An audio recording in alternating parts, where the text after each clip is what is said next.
ሰላም የቃና ዜና ቅምሻ ነው። የዕለቱ ዋና ዋና ዜናዎች ኢትዮጵያና አሜሪካ ቀጠናዊ መረጋጋትንና የአፍሪካ ቀንድ ሰላምን በተመለከተ መምከራቸው ተገለጸ። የአሜሪካ የውጭ ጉዳይ ሚኒስትር ማርኮ ሩቢዮ ትናንት ከኢትዮጵያው ጠቅላይ ሚኒስትር አብይ አህመድ ጋር መነጋገራቸውን የተቋማቸው ምክትል ቃል አቀባይ ቶሚ ፒጎት ገልጸዋል። ሁለቱ ባለስልጣናት በውይይታቸው አሜሪካና ኢትዮጵያ ለቀጠናዊ መረጋጋት ያላቸውን ቁርጠኝነትና ለአፍሪካ ቀንድ ሰላም መሰረት በመጣል ዙሪያ መምከራቸውን የውጭ ጉዳይ መስሪያ ቤቱ መግለጫ ጠቁሟል። በተመሳሳይ ከአንድ ሳምንት ገደማ በፊት ጠቅላይ ሚኒስትር አብይ አህመድ ከአፍሪካ አዛዥ ጀነራል ዳግቪን አሬም አንደርሰን ጋር በቀጠናዊ የጸጥታና የበለጠ ትብብር ማድረግ በሚቻልባቸው ጉዳዮች ላይ ውይይት ማድረጋቸው ይታወሳል። የጤና ሚኒስቴር የማህበረሰብ አቀፍ የጤና መድህን አገልግሎት ክፍያዎችን ዲጂታላይዝ ለማድረግ የሚያስችል ስምምነት ከያያ የክፍያ ስርዓቶች አክሲዮን ማህበር ጋር ተፈራረመ። ስምምነቱን የጤና ሚኒስትር ዴኤታ ሳህረላ አብዱላሂና የያያ የክፍያ ስርዓቶች ዋና ስራ አስኪያጅ ዮሐንስ በልው ተፈራርመዋል። የጤና ሚኒስትር ዴኤታ ሳህረላ ሚኒስቴሩ በርካታ የዲጂታላይዜሽን ስራዎችን እየሰራ እንደሚገኝ ጠቁመዋል። አክለውም ስምምነቱ የማህበረሰብ አቀፍ የጤና መድህን አገልግሎት የክፍያ ስርዓትን ዲጂታላይዝ በማድረግ አገልግሎቱን ለማሳለጥ ትልቅ አቅም እንደሚፈጥር ጠቁመዋል። በተለይም ባንክ በሌለባቸው አካባቢዎች የማህበረሰብ አቀፍ የጤና መድህን አገልግሎቶችን ተደራሽ ለማድረግ እንደሚያስችልም አክለዋል። የያያ የክፍያ ስርዓቶች ዋና ስራ አስኪያጅ በበኩላቸው ተቋማቸው በጤናው ዘርፍ በመሳተፍ ከተቋም ወደ ተቋም ክፍያ ለመፈጸም የሚያስችል አሰራርን ማቅረቡን ገልጸዋል።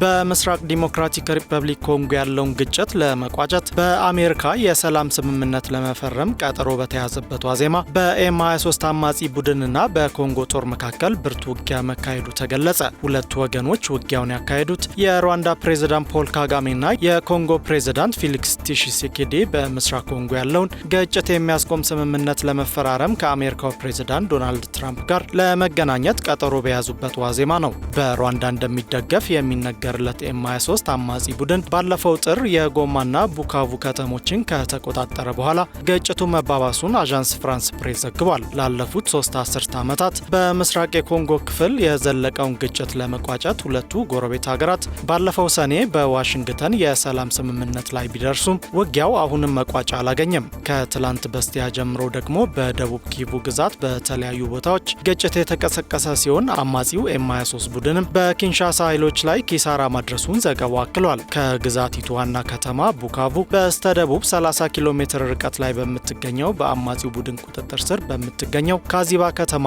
ትላንት ረፋድ ድረስ ውጊያ መቀጠሉን ዘገባው አክሏል። አንድ ስማቸው እንዳይገለጽ የፈለጉ የአካባቢው መምህር ከቤት መውጣት እንዳልቻሉ ለፈረንሳዩ የዜና ወኪል ተናግረዋል። የካዚባ አስተዳደር ባለስልጣን ሬኔ ቹባካ ካላምቢሬ በበኩላቸው በርካታ ቤቶች በቦምብ መደብደባቸውንና በርካቶች መሞታቸውን ተናግረዋል። በማዕድን የበለጸገውና ከሩዋንዳ ጋር የሚዋሰነው የምስራቅ ኮንጎ አካባቢ ለ3 አስርት ዓመታት ያህል በሁከት ሲታመስ ቆይቷል። ኤም23 የተሰኘው አማጺ ቡድን በተያዘው ፈረንጆቹ ዓመት መጀመሪያ በዚችው ምስራቅ ኮንጎ ድንገተኛ ጥቃት ፈጽሞ ጎማና ቡካቩ ከተሞችን መቆጣጠሩና በሺዎች የሚቆጠሩ ሰዎች መሞታቸው ይታወሳል። ዜናው እስከተጠናቀረበት ሰዓት ድረስ ያለው መረጃ ይህ ነው።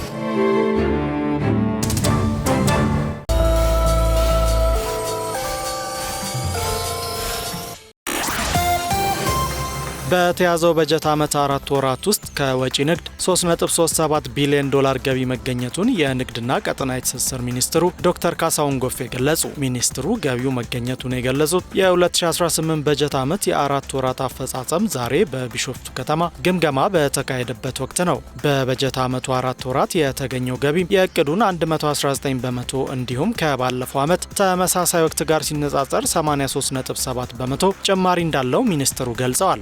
በተጨማሪም በሀገር ውስጥ ንግድ የኦንላይን የንግድ ምዝገባና ፈቃድ አገልግሎት በበጀት ዓመቱ ባለፉት 4 ወራት 968333 ለመፈጸም ታቅዶ 1.3 ሚሊዮን ማከናወን መቻሉን ጠቁሟል። ይህም የእቅዱን 142 በመቶ እንደሆነ ተገልጿል። ሚኒስትሩ ባለፉት 4 ወራት ጥራትን ከማረጋገጥ አንጻር በገቢ ዕቃዎች፣ የወጪና ሌሎች ምርቶች ላይ ውጤታማ ስራዎች መከናወናቸውንም ተናግረዋል።